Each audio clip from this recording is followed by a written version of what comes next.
గౌరవనీయులు గుంటూరు పార్లమెంట్లో Telugu Desam party, Janasena, BJP కలిసి పోటీ చేస్తున్నాం. ఉమ్మడి అభ్యర్థిగా పోటీ చేస్తున్నటువంటి పి చంద్రశేఖర్ గారు తాడికొండ ఉమ్మడి అభ్యర్థిగా తెలుగుదేశం పార్టీ అభ్యర్థి అయినటువంటి శ్రావణ్ కుమార్ గారు వేదిక పైనున్న తెలుగుదేశం పార్టీ, జనసేన, బీజేపీ నాయకులకు ఈ కార్యక్రమానికి చేసినటువంటి నాకు ప్రాణ సమానమైన తెలుగుదేశం పార్టీ కార్యకర్తలకు, జన సైనికులకు, బీజేపీ కార్యకర్తలకు, నాయకులకు అందరికీ పేరు పేరున మనస్ఫూర్తిగా నమస్కారాలు, అభినందనలు, శుభాభినందనలు. నేను ఈరోజు ప్రజాగళం కింద 32వ సభకు తాడికొండకు వచ్చాను. ఇది తాడికొండ కాదు, ఇది అమరావతి. రాష్ట్ర రాజధాని అమరావతి. నేను ఈరోజు వచ్చింది అమరావతికి వచ్చాను, రాష్ట్ర రాజధానికి వచ్చాను. రాష్ట్రం నడిబొడ్డు నుంచి మాట్లాడుతున్నా, అధికార కేంద్రం నుంచి మాట్లాడుతున్నా. ఎవ్వడు కూడా అమరావతిని ఒక ఇంటికి కూడా చలేయుడని చెప్పి తెలియజేస్తున్నా.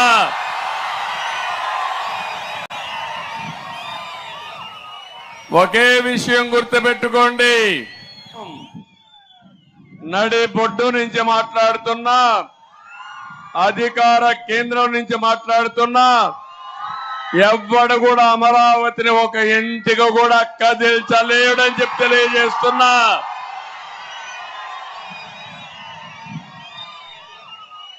ఒకే విషయం గుర్తుపెట్టుకోండి, 30 రోజులు ఇంకా. ఈరోజు 13వ తారీఖు, మే 13వ తారీఖు. చరిత్ర అప్పుడే రాసేశారు మీరంతా. 32 సభలు చూశాను. నిన్ననే నేను పవన్ కళ్యాణ్ గారు కలిసి గోదావరి జిల్లాలకు పోతే గోదావరి నది గర్జించింది.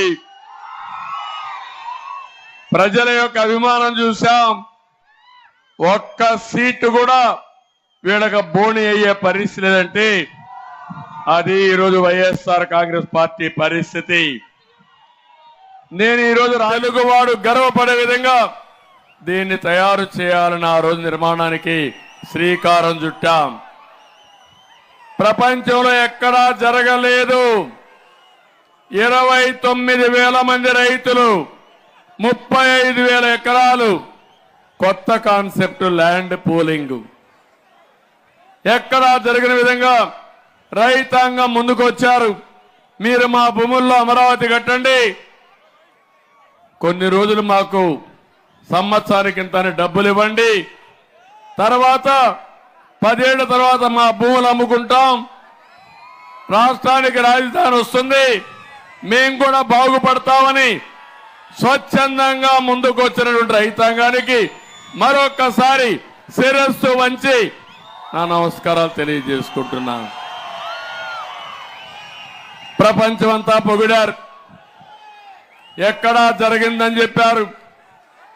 కేంద్రం ముందుకు వచ్చింది, దాని వస్తుంది, మేము కూడా బాగుపడతామని స్వచ్ఛందంగా ముందుకు వచ్చినటువంటి రైతాంగానికి మరొక్కసారి శిరస్సు వంచి నా నమస్కారాలు తెలియజేసుకుంటున్నాను. ప్రపంచమంతా పొగిడారు, ఎక్కడా జరిగిందని చెప్పారు. కేంద్రం ముందుకు వచ్చింది. క్యాపిటల్ గెయిన్స్ అనే దానిపైన ఎప్పుడన్నా మీరు భూమి అమ్ముకుంటే క్యాపిటల్ గెయిన్స్ లేకుండా పూర్తిగా ఎగ్జామ్షన్ ఇచ్చారు. అన్ని బాగా జరిగాయి. ఒక మాటలో చెప్పాలంటే నేను హైదరాబాద్ లో ఇదే మరి ఒక గ్రీన్ ఫీల్డ్ రాజధాని అది. హైదరాబాద్ సికింద్రాబాద్ రెండు ఉన్నాయి, ట్విన్ సిటీస్. నేను వచ్చిన తర్వాత సైబరాబాద్ నగరాన్ని నిర్మాణం చేసి హైదరాబాద్ ని మొత్తం కలిపి ఈరోజు మీరు చూస్తే ఒక మెగా సిటీకి రూపకల్పన చేసిన party Telugu Desam party.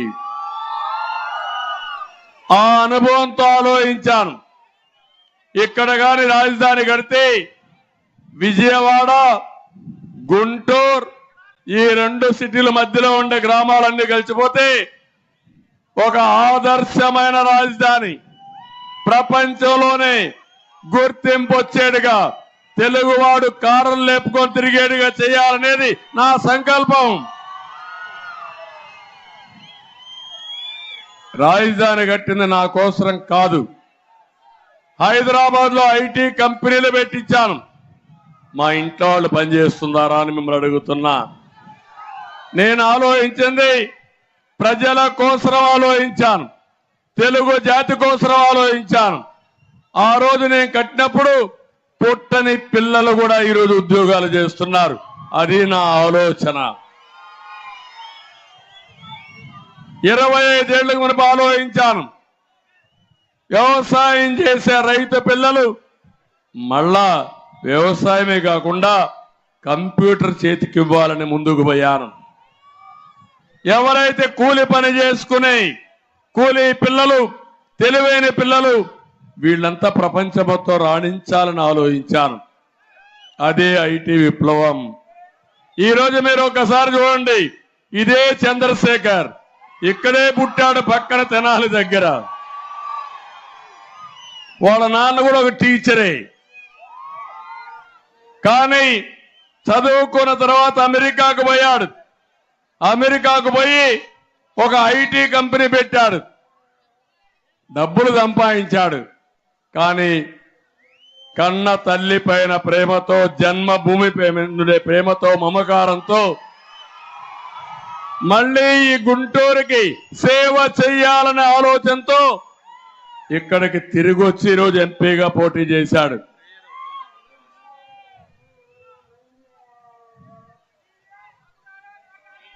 One minute prayer.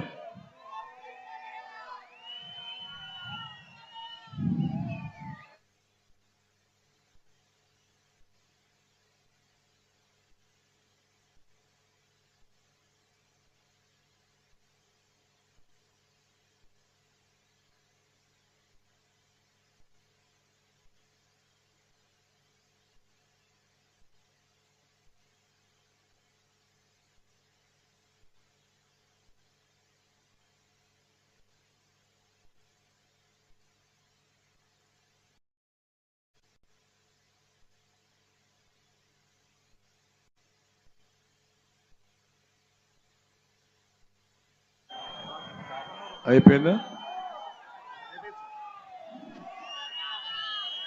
ఇప్పుడు మీరు చూస్తే చంద్రశేఖర్ గారు ఇక్కడ పుట్టి అమెరికాకు పోయి బ్రహ్మాండంగా రాణించి మళ్ళా జన్మభూమికి సేవ చేయాలనే ఉద్దేశంతో వచ్చారు. నేను ఆలోచించింది అమరావతి నిర్మాణం చేసి ఇలాంటి చంద్రశేఖర్ లాంటి వ్యక్తులకు ఇక్కడే ఆదరణ ఇచ్చి బ్రహ్మాండమైనటువంటి నాయకుల్ని తయారు చేసి ప్రపంచం మొత్తం పంపించాలి, ప్రపంచం మొత్తం అమరావతి వైపు చూడాలనే ఆలోచనతోనే అమరావతికి శ్రీకారం చుట్టాం. రాష్ట్ర ప్రజల కోసరం కట్టాను. పెట్టుబడులు గాని సంపద సృష్టించుండే కేంద్రంగా కట్టాను. భవిష్యత్తులో రాష్ట్రాన్ని నడిపించేలా ప్రణాళికలు చేశాం. ఈ రోజు రాష్ట్రం మొత్తం ఆలోచించాలి. మీ పిల్లల ఐటీ ఉద్యోగం చేయాలన్నా, గుమస్తా ఉద్యోగం చేయాలన్నా బెంగళూరుకు పోవాలి, హైదరాబాద్కు పోవాలి, చెన్నైకి పోవాలి. వాళ్ళు గర్వంగా చెప్పుకోగలుగుతున్నారు. నేను ఆలోచించింది ఇక్కడ పుట్టినవాడు ఎక్కడికో పోకుండా నేరుగా అమరావతికి వచ్చి అతని కలలు సాఫల్యం చేసుకునే విధంగా ఒక మంచి అవకాశాలు ఇచ్చే కేంద్రంగా ఈ అమరావతిని తయారు చేయాలనుకున్నాను. ఒకే విషయం గుర్తు